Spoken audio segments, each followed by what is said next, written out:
Welcome to the second segment of Newspin. Today is July 12, 2013. The George Zimmerman trial has finally come to a close. We are now waiting on a verdict from the jury. And if I may say so politely, this here has to be a guilty verdict. And I'm going to give you my supporting case on why this has to be a guilty verdict. Number one, George Zimmerman has a concealed weapons permit. And by having the concealed weapons permit, I know George Zimmerman is aware of what is spoken in this community of concealed weapons permit carriers, and that is shoot to kill. There should only be one story, your story, whenever the police show up. So we know he understands he has to shoot to kill. Number two, George Zimmerman is the size of an NFL running back. At the time of this shooting, he was 5'7", 204 pounds. I looked it up. Maurice Jones-Drew is 5'7", 210 pounds. This is an NFL running back. I then tried to find a NFL player who is comparable to Trayvon Martin's size, which is 5'11", 158 pounds, and I could not. So with this determination that George Zimmerman is a powerfully built man, and Trayvon Martin is built like a kid. He is frail. He is not as strong.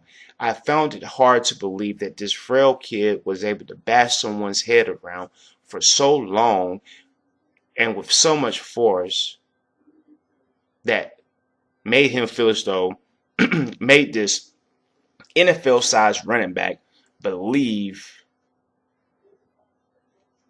he was in danger and he needed to use a gun. Now, before someone tries to say, well, he had a right to defend himself because he was getting his head bashed in, I ask you this. What crime did Trayvon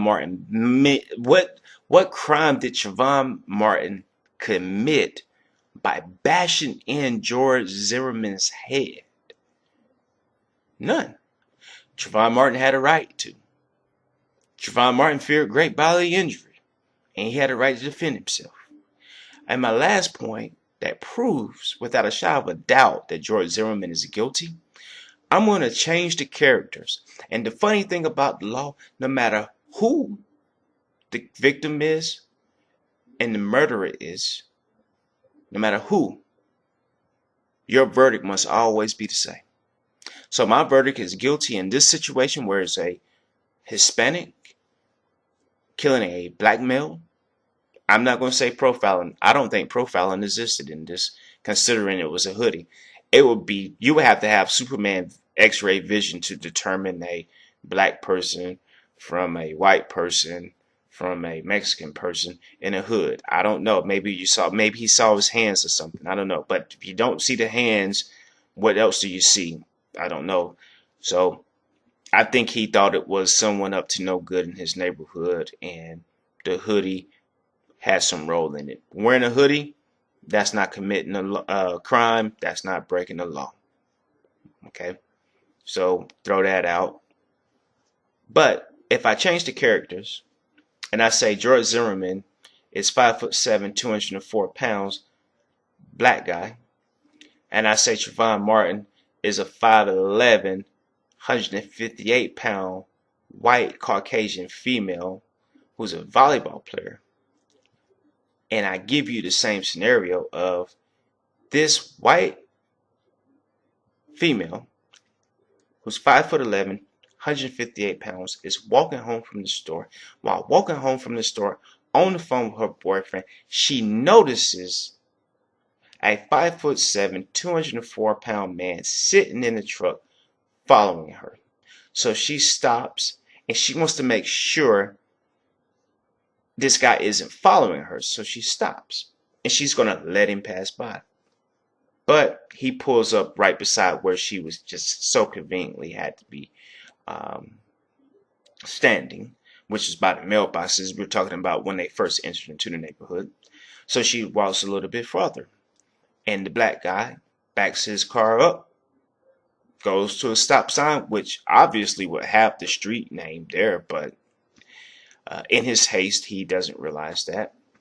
And in his haste, he parks his car 400 feet from where he needs to be in order to tell the 911 non-emergency dispatch person his actual location in the neighborhood. Why you get out your car and walk several hundred feet away from your car to tell somebody where you're at makes no sense to me. But let's say the black guy did this. The black guy got out of his car. He has no intent on doing anything bad to this white volleyball player. No intent whatsoever. He's just trying to find the street sign, trying to find it. So he can't find it. So he turns around. He's headed back to his truck. And bam, she jumped on him. She popped him. What you want? You're not going to rape me. Or what you want? What's up? So she pops him. And she startled him. He falls back. He hits his head on the ground. She then jumps on him. She starts to pound on him, pound on him, pound on him, pound on him, pound on him.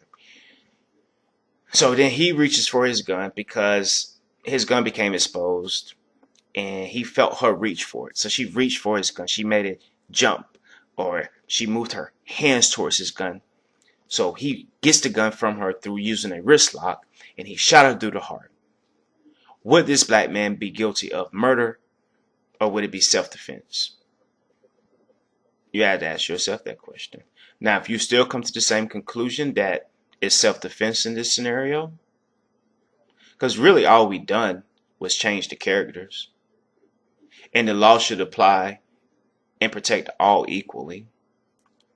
So I can equally switch out a male for a female, or a female for a male. So you decide. Is this murder or was this self-defense?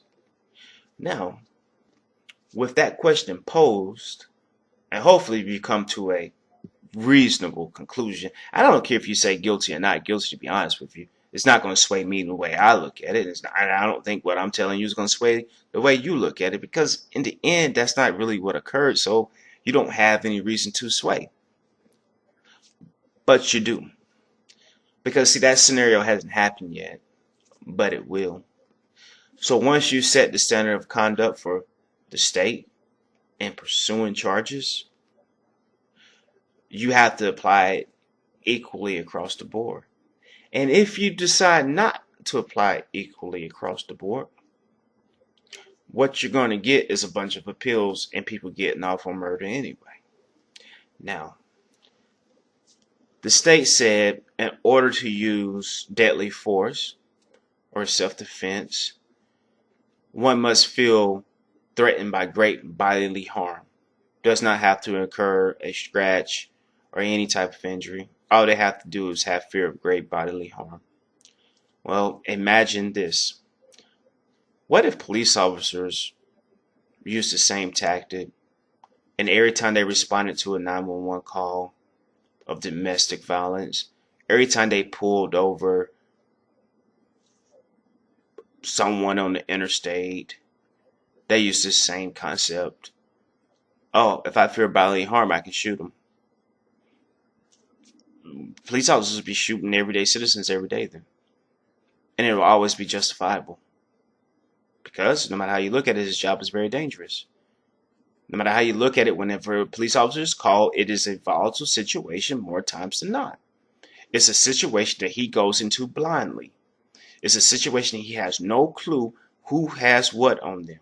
He has not been able to observe anything. He just shows up on the scene. He should be able to pull out his gun and shoot the people, based off of the fear of great bodily harm, to prevent it. So, does that open the door for police officers to do this? Yeah. And now police officers hide behind the same rule. So, the police officers don't like you, whether you're white, black, or whatever color. All he needs to do is pull you over. That's it. If you get loud with him, if you refuse to answer a question, anything. It's a tense moment for a police officer all the time. And I think police officers do a great job.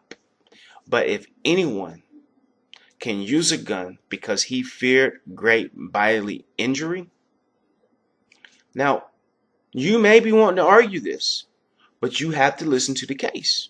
You have to listen to what the defense said. The defense never once accused Trayvon Martin of committing a felony.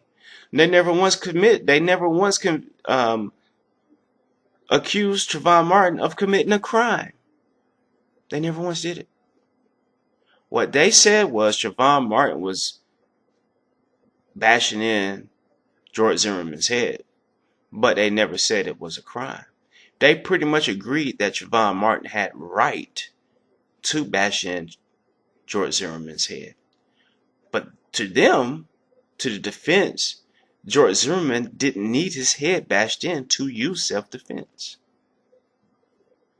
So ask yourself, if you resist arrest from the police officers, does that give that police officer the right to shoot you now? If you get into a verbal altercation with your neighbor, does that give your neighbor the right to shoot you now? If you get into a road rage accident, does that give the person that you have a road rage situation with the right to kill you? Because you are definitely in a weapon, which is a car. It's about a ton or more. Does it give that person the right just to shoot you because they fear great bodily injury? And I think that's the key here in this case. And that's why you have to rule guilty, because you have to set a precedent, and you have to actually buy this government in Florida time to actually change the stand your ground law to actually be something that applies only to self-defense and not self-created self-defense. So thanks for listening. Hope you have some discussions about this with your friends. And Newspin would like to sign out by saying justice will be served, whether guilty or not guilty. We have gone through what the four founders had envisioned, but hopefully we get a verdict that protects you, your children, and your grandchildren. All right, have a good night.